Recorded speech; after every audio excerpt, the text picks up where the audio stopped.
will likely see more public protests today against the travel and refugee ban. Democratic lawmakers joined a demonstration on the Supreme Court steps last night.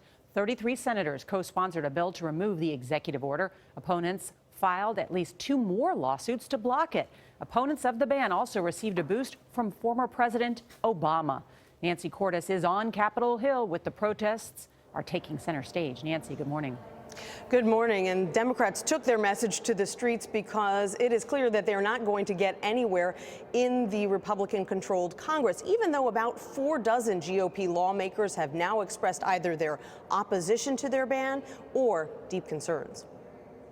No ban, no wall. On the steps of the U.S. Supreme Court, thousands joined congressional Democrats in a boisterous rally against the travel ban.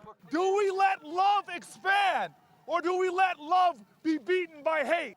It came an hour after a Democratic attempt to overturn the ban was blocked by Senate Republicans. This is not a Muslim ban. This is a temporary pause of movement from 7 countries. Trump does not want people like me in the United States. As more protests swept across the country, former President Barack Obama broke his silence. In a statement, his spokesman said the president fundamentally disagrees with the notion of discriminating against individuals because of their faith or religion.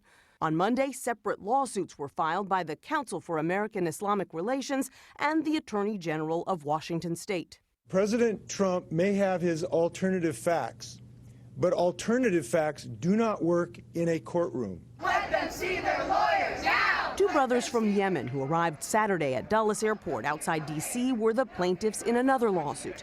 The men were allegedly handcuffed and forced to sign papers revoking their visas to visit their father, a U.S. citizen.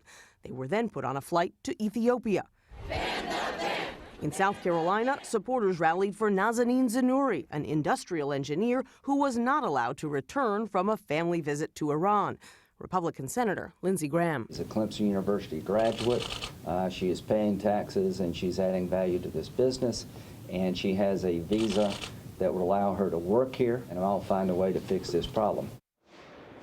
Some Republican opposition to this executive order has softened now that the White House has made it clear that green card holders won't be kept out. But it is still so controversial up here, Gail, that the congressional staffers the White House says helped to draft it are reluctant to acknowledge it publicly.